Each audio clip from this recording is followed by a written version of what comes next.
성공 창업 바로가기. 스타트업과 기업. 3. 스타트업의 사례.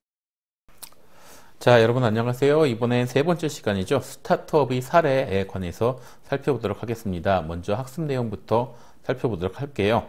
자, 오늘 학습하실 내용은 처음으로는 성공하는 스타트업의 사례, 우리나라에서 성공한 스타트업들이 어떻게 있는지 한번 살펴볼 시간을 가질 거고요. 그 다음에는 여러분 아시겠지만 이 스타트업이라는 게 우리 전에 시간에도 말씀드린 것처럼 그 실리콘밸리에서 시작을 했기 때문에 관련 용어들이 약간 특색 있는 용어들이 좀 있습니다. 그래서 그 스타트업에 관련된 용어에 대해서 살펴보도록 하겠습니다. 자, 먼저 스타트업의 사례, 여러분 잘 아시죠? 우아한 형제들의 배달의 민족에 대한 내용입니다.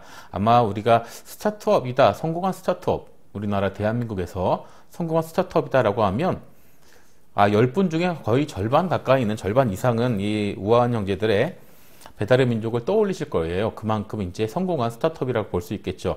이 배달의 민족이란 디자이너 출신의 김봉진 대표님께서 전단지, 그러니까 그 상업, 그 배달업체들에 대한 전단 홍보지 여러분 아시죠? 왜 이렇게 조그만 책같이 생겨가지고 무가지 같이 이렇게 만들었던 것들이 있는데 그런 전단지를 입력해서 만들었던 애플리케이션입니다. 그래서 2019년 4월에는 연간 이용자 수가 1,000만 명을 넘었고요. 주문 건수는 2,900만 건, 3,000만 건이 지금 넘어가고 있습니다. 그리고 기업 가치가 3조 원이 넘어가서 우리나라에서는 6번째 유니콘 기업에 등극을 한 그런 입지전적인 그런 인물이, 그런 이제 기업이 되겠죠. 물론 이 이후에 독일의 이제 기업에 매각을 한 그런 이제 지분을 넘긴 그런 이제 스토리가 쭉 진행이 되고 있는데 일단 배달의 민족은 굉장히 디자인적으로도 그렇고 굉장히 좀 센세이셔널한 그런 이제 그 서비스를 제공을 하게 된 그런 이제 업체를 볼 수 있겠는데요.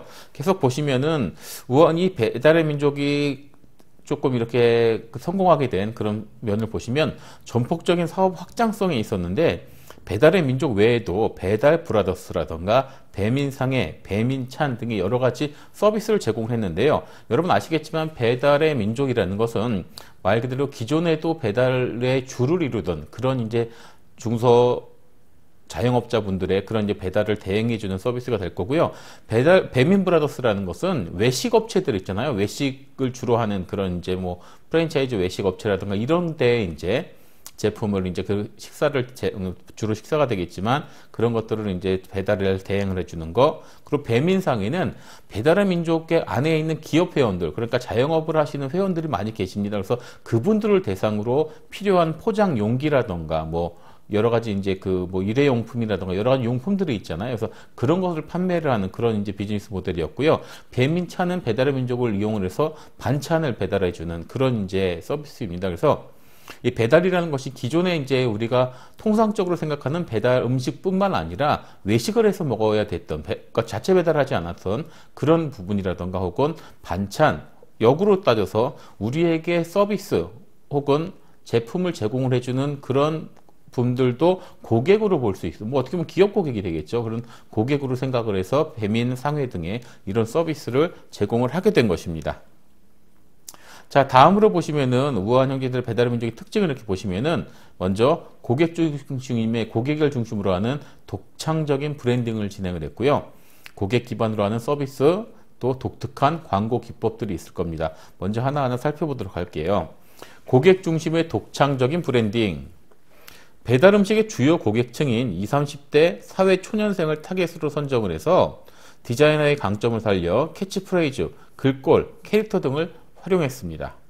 무료 서체의 보급 및 치몰리에 자격증 대회 등 젊은 감성과 공감할 수 있는 브랜딩을 위해 열심히 노력을 했다라고 이야기가 나오고 있는데 일단 이 배달 음식을 주문을 해서 먹는 연령대 자체가 물론 지금은 또 이야기가 좀 달라졌겠죠. 여러분 아시겠지만 코로나라는 녀석이 지금 이제 오고 나서 이제 위드 코로나 시대로 가면서 이 배달 음식에 대한 부분들이 굉장히 많이 지금 이제 확산이 됐었죠. 어쨌든 우리가 이제 사람들 간의 만남이 점점 없어지면서 그런데 아무튼 일단은 이 우아한 형제들이 배달의 민족을 처음에 런칭을 했을 때부터 주 고객층은 20, 30대 사회초년생이었다. 그렇기 때문에 이 친구들, 이 20, 30대가 좋아하는 우리가 보통 얘기하는 MZ세대가 될 것 같은데 이 MZ세대들이 바라는 바가 무엇인가에 대해서 타겟을 맞춰서 독창적인 브랜드화를 진행을 했는데 뭐 캐치프레이즈, 뭐 우리가 어떤 민족입니까 이런 것들, 글꼴, 배민채 여러분 다 아시죠? 그리고 캐릭터도 아주 독특한 캐릭터도 많이 나왔고요. 그리고 이렇게 무료 서체 보급이라든가 뭐 치물리에 뭐 치킨에 대한 뭐 감별을 한다든가 이런 대회 같은 걸 열어서 굉장히 이슈몰이를 진행을 했던 그런 부분을 마케팅 큰 요소로 좀 삼고 있었던 부분이 있고요. 다음으로 보시면 고객 기반의 서비스 확립입니다. 그래서 이 당장의 이익, 눈앞의 이익보다는 고객 기반을 키워야 한다라는 김봉진 대표의 승부수를 띄웠다라고 나오고 있는데요. 2015년에 파격적으로 수수료 0%를 선언을 하고 수수료 0%를 적용받는 바로 결제 시스템 주문이 85% 이상 성장을 했습니다. 또 타 플랫폼에서는 정률제 수수료 정책과는 다르게 정액제 수수료 진행을 했다. 그런 정책을 진행을 했다라고 이야기가 나오는데요. 일단은 목표를 고객에게 준다라는 거죠. 당장의 큰 이익을 받는 것보다는 고객에게 더 많은 혜택을 제공을 함으로써 튼실한 그런 고객층을 확보를 하고 있다는 게 가장 중요하다는 부분이고요. 뭐 수수료 0% 혹은 타 플랫폼의 정률제 수수료라는 것은 다른 이 배달 플랫폼에서는 장사가 잘 되면 잘 될수록 가져가는 돈이 더 많은데 여기는 그렇지 않고 일률적으로 정액제로 갖고 가기 때문에 여기서 좀 더 많이 팔려는 듯한 그런 이제 팔려는 자영업 혹은 이제 음식업의 이제 사장님들의 노력을 좀 더 기울일 수 있게 그렇게 이제 보셨다라고 하면 될 것 같고요. 계속적으로 보시면 이제 독특한 광고 기법도 여러분 뭐 잘 알고 계실 거예요. 주타겟팅인 MZ 세대인 20, 30대가 좋아할 수 있는 B급 문화를 아주 적절하게 내세운 광고 전략을 갖고 있습니다. 그래서 배민 브랜드의 많은 노출을 통해 정체성 확립에 주력하고요. 뭐 예를 들면 뭐 경희야 넌 먹을 때가 가장 이뻐, 우리가 어떤 민족입니까 등의 유행 프로젝트를 히트시키면서 고객에게 컨셉을 각인을 시켰다라는 이야기가 나오고 있습니다. 뭐 여러분 아마 그 배달의 민족에 대한 부분은 이 광고를 빼놓고는 이야기하기가 어려울 정도로 광고로 굉장한 큰 역할을 했던 거로 알고 있고요.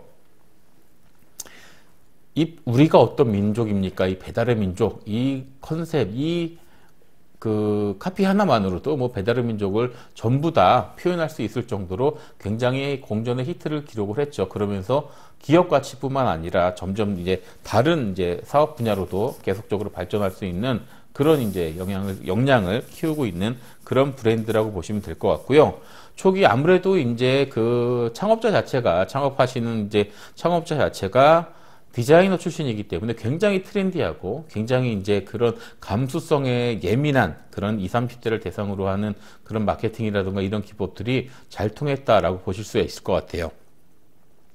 그리고 지금 이야기하는 우리가 보통 이야기하는 이 B급 문화라는 것들이 지금 굉장히 유행이죠. 그리고 어떻게 보면 이 B급 문화가 뭐 정확히 똑같은 건 아니지만 B급 혹은 좀 레트로 문화 뭐 이런 것들이 이제 감수성을 찾는다던가 이런 부분들이 많이 좀 이렇게 형성화가 이렇게 많이 이제 어떻게 보면은 나름의 뭐 트렌드화가 되고 거기에 대한 이제 마니아층들이 많이 있으면서 뭐 이런 문화들은 지금도 계속적으로 좀 진행이 되는 것 같아요. 그래서 역으로 따져보면 본인들이 어렸을 때 좋아했던 것을 다시 찾아가는 그런 분들도 있고요. 브랜드 기반 마케팅도 이제 그런 맥락으로 진행이 되는 부분들이 있고요. 뭐 이거는 여러분께서 앞으로 뭐 이 마케팅이라던가 혹은 창업을 한다라고 하면 이런 것도 좀 주안점으로 갖고 계시면 좋을 것 같은데 그런 부분들도 한번 같이 고민을 해보시는 게 굉장히 효과적이다라고 생각을 해보실 수 있을 것 같아요. 자, 그 다음은 그렇죠. 당근마켓입니다. 뭐 이 당근마켓도 굉장히 센세이션하죠. 당신 근처의 마켓, 당근마켓입니다. 자, 이 당근마켓의 첫 시작은 카카오 직원들의 사내 게시판에서 시작을 했어요. 그래서 사내에서 이제 우리 이런 거 있으면 서로 돌려 쓰자. 혹은 이렇게 뭐 이렇게 저렴한 가격에 판매하고 삽시다 이렇게 했었는데 그 후 판교 지역을 시작으로 해서 각 지역으로 이제 확장된 것이 지금의 당근마켓입니다. 그래서 2015년 7월 첫 출시 후에 월 사용자 수가 2019년 중고나라를 제치고 1위로 등극했으면서 사실은 이 중고 거래의 최고는 그렇죠. 중고나라라고 대부분 알고 있었는데 19년도에 당근마켓이 중고나라를 제치고 1위로 등극을 했습니다. 자, 이 당근마켓의 특징을 보시면요. 동네 중심의 거래 범위를 설정했고요. 머신러닝으로 인한 신뢰를 확보했고요. 또 중개 수수료가 없고요. 또 예전에 우리가 이제 그 동네 단위에서의 그 품앗이 이런 것들은 이제 온라인상 혹은 플랫폼상에서 다시 발전시켰다, 재탄생시켰다라는 개념으로 보시면 될 것 같아요. 자, 동네 중심의 거래 범위 설정. 당근마켓이 설정한 우리 동네 범위는 최대 6km 이내입니다. 이용자의 위치에서 최대 6km 반경으로 구역을 한정하고 그 안에 위치한 사람들끼리 물품을 거래할 수 있는 서비스를 제공한 것이고요. 기존에 사기가 빈번했던 중고 거래와 달리 동네 사람들과 직접 만나 물건을 확인하고 거래하는 방식으로 안정성을 높였고요. 또한 현재를 위치 기반으로 지역 주민 간의 커뮤니티를 형성할 수 있는 그런 이점 또한 있습니다. 일단 중고 거래라는 게 가장 큰 문제라는 건 제품이 제대로 됐느냐. 그렇기 때문에 택배 거래를 했을 경우에 이 제품을 내가 받아본 다음에 확인할 수 있잖아요. 물론 온라인상으로 사진이라든가 영상으로든가 확인할 수 있겠지만 실제 그 제품을 나에게 보냈는지 또 이제 그 결제 부분에서 그런 부분들에 어느 정도 문제가 있었는데 당근마켓이라는 것은 방금 6km 내를 우리가 우리 동네로 살펴보고 그 안에서 직접 만나서 거래를 하기 때문에 그런 이제 사기 피해라든가 이런 피해를 최소화시키기 위한 그런 장치였다라고 보시면 되겠고요. 또 하나는 같은 동네 사람들끼리 이런 거래를 하기 때문에 예전에 나왔던, 이제 뒤에서도 잠깐 이야기가 나오겠지만, 지역 주민들 간의 커뮤니티도 이제 활성화를 시킬 수 있는 그런 서비스로 지금 발돋움되어 있고, 그런 플랫폼으로 하나하나 발전이 되고 있고요. 보시면은 머신러닝이라는 것인데요. 인공지능 분야인 머신러닝의 기술을 도입하여 문제의 게시물을 자동으로 탐지하고 거래 금지 품목의 매매 행위를 단절할 수 있다. 그래서 문제되는 게시물은 자동으로 탐색을 해서 몰리지 못하게 그렇게 하고 있고요. 사기 방지 역할을 매우 수월하게 진행하고 있어서 이 당근마켓에 대한 신뢰도는 점점 더 올라가고 있습니다. 또한 경찰청에 사기로 등록된 계좌번호와 휴대전화번호, 그러니까 휴대폰 번호가 되겠죠. 휴대폰 번호를 활용하여 사기 방지 알고리즘을 적용을 해서 이 당근마켓 내에서는 이러한 거래관의 그런 이제 거래 사고가 나지 않도록 그런 이제 철저한 준비를 하고 있습니다. 그 다음 또 중개수수료가 없어요. 중개수수료 0원. 중개수수료를 적용하는 다른 서비스와는 다르게 중개수수료를 부과하지 않습니다. 핀셋 마케팅을 통한 동네 주민만을 겨냥한 광고를 통해 수익을 창출하고 있습니다. 단순한 광고 집행 방법으로 지역 대상의 사업자들이 쉽게 광고를 진행할 수 있습니다. 일단은 이 당근마켓 같은 경우는 뭐 아마 여러분께서도 많이 사용을 해보셔서 뭐 어찌 보면 저보다 더 잘 알고 계실 수도 있겠는데, 일단 내부에 거래되는 내용을 가지고의 중개수수료를 받는 것은 아니고요. 실제 핀셋 마케팅이라는 것은 핀셋이 어떻죠?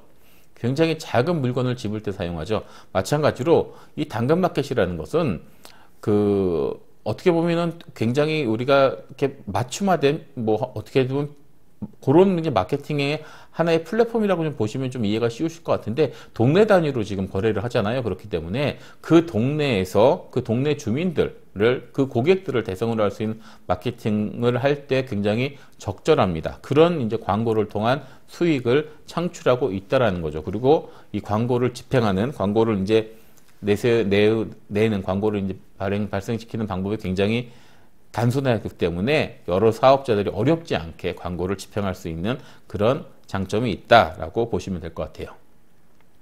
자, 마지막으로 보시면 부활한 동네 품앗이라고 이야기가 나오는데요. 일부 지역을 중심으로 동네 생활이라는 서비스를 운영을 하는데, 동네 모든 업체, 동네 모임 활동 관련된 정보를 공유하는 지역생활 플랫폼을 제공합니다. 그래서 지역 주민들끼리 서로 소통할 수 있는 공간으로 자리매김을 하고 있습니다. 아마 이게 TV 광고에서도 비슷한 게 나왔을 텐데, 이 뭐 당근마켓이라던가 이런 것을 이용을 해서 뭐 우산을 빌린다던가, 뭐 비가 갑자기 내릴 때 뭐 여러 가지 뭐 일들을 이제 진행을 할 수가 있죠. 동네 사람들끼리 이런 품앗이를 좀 진행을 할 수가 있고, 이 부분은 굉장히 힘을 좀 받고 있는 부분이겠죠. 굉장히 좀 중요한 부분이고, 굉장히 우리 사회에 밀접하게 들어갈 수 있는 그런 부분이겠죠.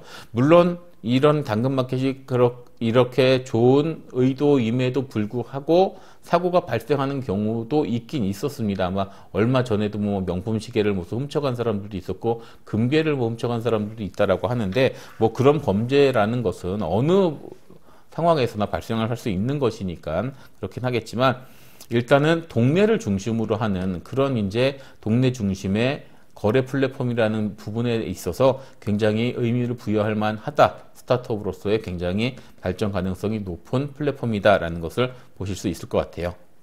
자, 요번에 이제 세 번째로 보시면요. 버킷플레이스의 오늘의 집입니다. 자, 이건 인테리어 하시는 분, 아마 많은 이제 광고도 많이 보셨을 거예요. 그죠? 인테리어에 필요한 정보 제공 및 구매를 한 번에 할 수 있는 플랫폼입니다.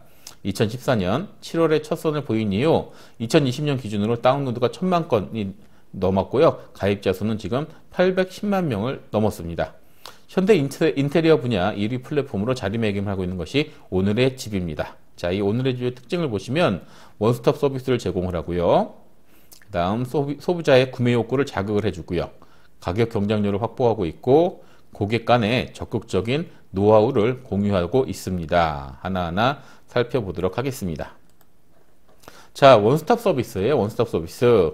구경부터 구매, 시공까지 한 번에 모든 서비스를 제공받을 수 있습니다. 최근에는 오토 서비스를 인수하여 인테리어 시공 서비스도 제공을 하고 있고요. 소비자들의 편의성을 최적화하고 있습니다. 일단 오늘의 집이라는 그 플랫폼에 들어와서 구경을 마음대로 하다 보면 구매 욕구가 생길 수밖에 없죠. 아, 우리 집도 저렇게 꾸미면 참 좋겠다라는 것들이 있는데 그걸 보고 바로 거기서 구매를 할 수 있다라는 부분이 굉장히 매력적으로 다가와주는 거고요. 본인이 직접 셀프 인테리어를 할 수 있는 그런 능력이 있다라고 하면 본인이 직접 하시면 되고, 그게 조금 어려우시다라고 하면 실질적으로 시공을 하시는 분과 연계가 되는 오토어 서비스도 제공을 하고 있다. 그렇기 때문에 소비자들의 편의성이 최적화가 되고 있다라고 보시면 될 것 같아요. 자, 다음으로 보시면 소비자의 구매 욕구를 자극을 하게 되는데요. 자, 일단은 이 오늘의 집이라는 것은 상품의 가격 노출보다는 사용자들이 올린 인테리어 사진 등을 우선적으로 노출을 시켜줘요. 그렇기 때문에 보는 순간 우리 집도 꾸미고 싶다라는 욕심이 생길 수밖에 없죠. 상품과 가격은 선택한 아이템의 상세 정보를 클릭하여 확인할 수 있고요. 실제 사용자의 리뷰를 먼저 노출을 시킴으로써 사용자의 구매 욕구를 자극하여 가격 진입 장벽을 낮추고 있습니다. 자, 이게 그러니까 여러분 우리가 기존에 일상적인, 기본적인, 고전적인 쇼핑몰의 방식은 제품을 올리고 제품의 가격을 올리고 그 가격을 보고 한번 판단을 하죠. 이게 이 가격이 맞는 건가? 왜냐하면 실질적으로 우리가 잘 알지 못하는 부분에 대해서는 가격에 대한 민감도가 잘 없어요. 잘 몰라요.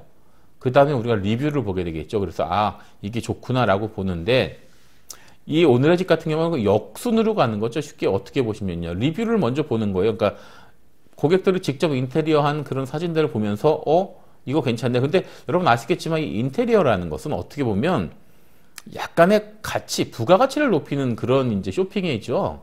이 인테리어를 안 했다고 해서 우리가 먹고 사는데 큰 문제가 있는 것은 아닙니다.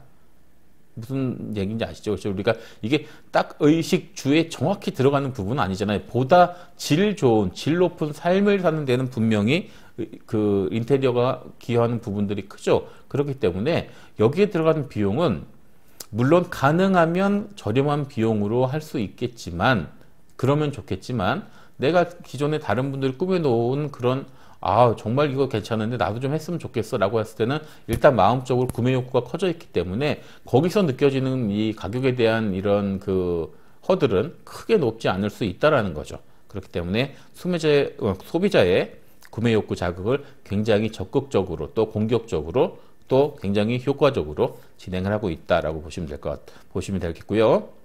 다음은 가격 경쟁력까지 확보를 하고 있대요. 그래서 본 앱을 통해 인테리어는 검색하고 실제 제품은 최저가 상품을 검색하여 구매하는 경우를 막기 위해 인터넷 최저가 금액으로 제품 가격을 선정하고 있습니다. 뭐 이건 그렇죠. 실질적으로 여기서 딱 보고 났는데 가격이 다른 쇼핑몰하고 비교해 봤을 때 너무 비싸요. 그러면 또 여기서 구경만 하고 다른 데로 빠져버리면 안 되겠죠. 그렇기 때문에 이렇게 최저가 제품을 이제 구비를 하고 있고요. 최저가가 어려운 경우에는 무료 배송 등의 방법을 통해 소비자의 제품 구매를 유도할 수 있다라고 해서 어쨌든 소비자에게 초점을 맞추는 그런 이제 경쟁력을 가지고 있다. 다음은 고객 간의 적극적인 노하우를 공유할 수 있겠는데요. 기존에 비싸고 어렵다는 인식을 가진 인테리어를 쉽고 재미있게 할 수 있다는 인식 전환이 가장 큰 성공 포인트입니다. 사용자들이 직접 시공한 인테리어 전후 사진 등을 비교하거나 인테리어 노하우 등을 서로 공유하여 소통할 수 있게 해주고 있고요. 사용자들의 자발적인 참여를 통해 상업적인 광고가 아닌 실제적인 정보 공유에 초점을 맞추고 있습니다. 지금 이 내용이 굉장히 중요한 거고 굉장히 효과적이고 아주 스마트한 그런 이제 어떻게 보면 영업 방법, 마케팅 노하우가 될 수 있는 것 같은데, 여러분 아시겠지만 특히나 인테리어 해보신 분들은 아시겠지만요. 인테리어에서 우리가 가장 많이 지출하는 비용은 그렇죠. 재료 비용이 아니라 인건비입니다. 그렇기 때문에 본인이 진짜 우리가 보통으로 셀프 시공을 할 수 있다라고 하면 너무 좋죠. 그러면은 굉장히 비용을 아끼면서 우리 집을 정말 나만의 개성 있는 집으로 꾸밀 수가 있는 거예요. 그런데 그런 노하우를 어디서 배울 거라고 고민을 하고 있는데 오늘의 집이라는 플랫폼에서 서로 사용자들끼리 그게 공유가 가능하다라고 하면 더 바랄 게 없겠죠. 또 하나, 이분들끼리 서로 간의 그런 네트워크를 통해 오케이, 그러면은 제가 가서 좀 도와드릴게요 라고 하는 품앗이라던가 이런 것들이 진행이 된다면 더욱 좋겠죠. 그게 이제 어떻게 보면 이제 스타트업도 이제 그렇게 시작이 되는 부분인데, 이렇게 앞에서 살펴보신 배달의 민족, 당근마켓, 오늘의 집처럼 요 대표적인 스타트업 세 업체를 보셨는데, 세 개의 기업을 만나보셨는데, 뭐 특징적으로 보시면 여러 가지 특징이 있겠지만 여러분 입장에서 쉽게 보신다라고 하면 어쨌든 초점은 키워드는 누구에게, 그렇죠? 고객에게 맞추고 마케팅이라던가 이 사업, 비즈니스 모델을 구축을 하는 것이 중요하다라는 개념으로 이해를 해주시면 좋을 것 같아요. 자, 이번에는 스타트업 관련된 용어에 대한 설명인데요. 자, 이 앞에서도 잠깐 말씀을 드린 것처럼 뭐 화면에도 보시면 아시겠지만 스타트업이라는 것이 실리콘밸리에서 처음에 시작이 된 그런 이제 뭐 어떻게 보면 그런 이제 문화, 어떻게 보면 그런 창업 문화이기 때문에 용어가 우리하고 조금 어색한 부분들이 있어요. 그래서 어차피 여러분 입장에서도 기본적인 내용들을 다시 한번 이제 뭐 리뷰하는 개념으로 보시면 될 것 같은데요. 자, 보시면 엑셀러레이터라고 해서 성장 가능성이 보이는 초기 창업자를 선발을 해서 투자와 관리를 주된 업무로 하는 오디션 프로그램의 심사위원 같은 역할을 하는 게 엑셀러레이터다. 다음 엔젤 투자자는 초기 스타트업에 투자하는 개인으로서 창업자는 자신의 아이디어를 바탕으로 엔젤 투자자에게 지원을 받아 회사를 창업합니다. 다음은 벤처 캐피탈, 우리가 보통 VC라고 부르죠. 위험성이 크지만 높은 수익을 예상하는 사업에 투자하는 자금이고요. VC라고 하며 보통 자금 융통이 어려운 벤처 기업에 무담보 주식 형태로 투자하는 자금을 우리가 벤처 캐피탈이라고 이야기를 합니다. 자, 첫 장에 나온 것은 아마 투자에 관련된 그런 용어들인데요. 여러분이 사업계획서를 세우고 이제 예비 창업 단계에서 사업계획서를 세우고 이러한 비즈니스 모델을 한번 덤벼보고 싶습니다라고 했을 때 최초로 이제 투자를 받을 수 있는 건 엔젤 투자자입니다. 말 그대로 천사죠. 보통 엔젤 투자자는 개인 투자자들이 많고요. 여기서 투자 받는 비용들은 굉장히 적은 비용입니다. 우리가 앞에서 이제 뒤에서 배우시겠지만 최소 기능 제품이라고 하는 MVP를 만들 정도의 그런 적은 금액, 뭐 예를 들면 뭐 1, 2천만 원, 뭐 혹은 500만 원이 될 수도 있겠고요. 이걸 가지고 이제 초기 창업을 하기 시작을 하고 그걸로 이제 MVP라는 이제 그 제품이나 서비스를 만들게 되는데, 거기서 또 보다 보니까 이거는 이제 사업이 될 것 같아요. 그러면 좀 더 어떻게 해요? 거기에 대해서 뭐 수정도 하고 다시 또 발전시키고 그렇게 나가야 되겠죠. 그럴 때 필요한 것은 엑셀러레이터가 되겠죠. 엑셀러레이터는 보통 기관입니다. 기관이 이제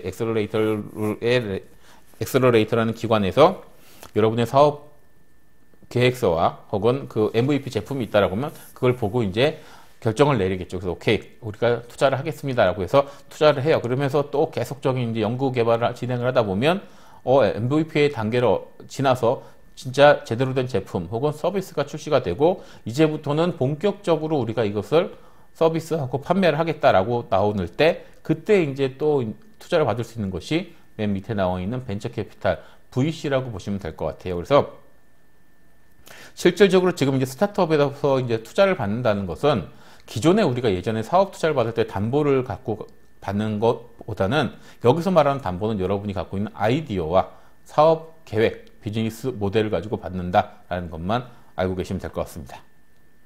자, 다음은 다윈의 바다라는 것은요, 악어 해파리떼가 가득한 호주에 있는 북부 해변을 의미하는데요. 그래서 신제품 양산이 성공을 했어요. 혹은 새로운 서비스가 나왔는데 나와 보니까 시장의 다른 제품과 경쟁이 너무 힘들어요. 맨날 뺏겨요. 그래서 이익 내기가 힘들어요. 이런 상황을 우리가 다윈의 바다에 빠졌다라고 얘기하고요.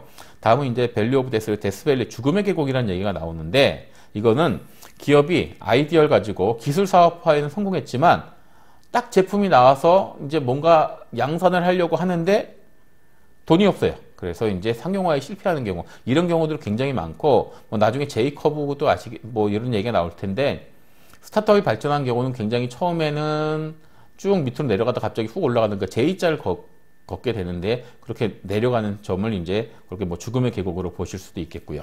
그 다음에 문샷 싱킹이라는 게 나오는데요. 이것은 달에 로켓을 보내는 것처럼 어떤 새로운 문제에 과감히 도전하는 것입니다. 라고 이야기를 하는데 이거는 우리말로 쉽게 이야기하면은 그렇죠. 맨 땅에 헤딩하는 그런 정신이 있어야 된다라는 겁니다. 10%의 개선보다 10배 혁신하게 하는 급진적인 생각입니다. 그래서 아니면 조금 차츰차츰 바꾸는 것이 아니라 한꺼번에 바꿔버리는 거죠. 예를 들면 아까 우리 오늘의 집 같은 경우에 기존의 쇼핑몰에서 쇼핑을 하던 플로어를 완전히 뒤집어 버렸죠. 그러니까 통했다는 거죠. 그런데 그게 통할 수 있는 그렇게 가격에 민감하지 않고 나도 저런 걸 경험하고 싶다라고 통할 수 있는 것들에 한해서는 이게 가능하다라는 거죠. 그렇게 좀 보시면 될 것 같아요. 자, 그 다음에는 피벗. 피벗은 스타트업이 신제품을 출시한 이후에 시장의 반응이 좋지 않아 사업 모델을 다른 방향으로 변경하는 것. 자, 이 부분은요, 우리가 새로운 스타트업을 창업을 하고 시작하셔서 새로운 사업 아이템을 가지고 이제 사업을 쭉 진행을 하시는데, 창업을 해서. 하다 보니 이 부분은 아닌 것 같아요. 그래서 아닌 것 같으면 빨리 어떻게 발을 빼고 다른 쪽으로 선회를 하셔야 됩니다. 이 스타트업은 그런 개념으로 접근을 하셔야 되는 거지 기존에 우리가 고유한 사업처럼 아닌 게 아니야 나는 될 때까지 할 거야 라고 끝까지 밀어붙이는 그런 개념하고는 약간 달라요. 아니다 싶었을 때는 빨리빨리 결정을 내주시는 게 그게 어떻게 보면 CEO 혹은 이제 그 경영자의 그런 이제 그 결단력이라고 보실 수 있거든요. 그래서 스타트업에서 이런 피벗을 한다라고 하는 것은 빨리 발을 뺀다라는 개념으로 보시면 될 것 같고요. 다음에 카피캣이라고 나오는데 카피캣은 어떻게 보면 모방 제품이에요. 그래서 잘 나가는 스타트업의 다른 이제 스타트업의 제품들을 모방해서 만든 건데 중국의 샤오미 같은 경우는 애플의 카피캣이라고 했을 수 있었는데 지금은 샤오미만으로도 잘 나가고 있죠. 또 예전에 뭐 IT 관련된 제품만 나오던 게 지금은 별 제품이 다 나오고 하나의 브랜드로 자리를 잡았습니다. 그래서 그런 부분도 한번 보시면 될 것 같고요. 마일스톤 이것은 단기적인 사업 목표입니다. 우리가 사업을 할 때 처음부터 100을 간다라고 해서 처음부터 100까지 다 정해놓고 가면 물론 좋겠지만 10m 혹은 5m, 짧게는 1m 이렇게 단계적인 목표를 갖고 그 목표를 넘고 그렇게 마디를 끊고 가야 목표를 성취하는 성취감도 있고 또 나에게 오는 그런 이제 힘도 좀 덜 들게 되는 거죠. 그런 개념이에요. 그래서 제품 개발, 고객 확보, 우수 경영진 고용 등이 포함이 되는 건데요. 시기별로 어떤 마일스톤을 세우느냐가 매우 중요하다. 그래서 처음에는 우리가 이렇게 해서 제품을 개발하자, 혹은 인력을 보강하자, 혹은 요번에는 매출을 좀 증가시켜보자라는 등 여러 가지의 이제 그런 단계별 목표를 우리가 마일스톤이다라고 이야기하고 있습니다. 자, 다음은 보시면은요. 네, 그렇죠. 다음은 관련 용어가 되겠는데요. 요 내용은 아마 아실 거라 여러분 이제 화면만 보셔도 어느 정도 아실 것 같아요. 자, CEO는요. 그렇죠. 최고 경영자를 의미하고요. CFO는 그렇죠. 파이낸셜이니까 최고 재무 책임자. CTO는 테크놀로지, 최고 기술 책임자. CIO는 인포메이션, 그렇죠. 최고 정보 책임자. COO는 오퍼레이션입니다. 최고 운영, 관리 책임자가 되고요. CMO는 마케팅입니다. 그래서 최고 마케팅 책임자입니다. 그렇기 때문에 이 스타트업이라는 부분은 각 분야마다 최고의 능력을 가진 분들을 모시고 각자 열심히 사명감을 가지고 뛰는 겁니다. 그래서 매출을 최대화하든지 아니면 고객을 많이 모으든지 아니면 우리의 가치를 확산을 시키든지 그런 이제 목표치를 향해서 열심히 뛰어나가는 그런 모델로 생각을 해주시면 될 것 같아요. 자, 여러분 오늘 세 번째 시간 스타트업의 사례에 대해서 배웠고요. 다음 시간에도 더 좋은 모습으로 인사드리도록 하겠습니다. 감사합니다.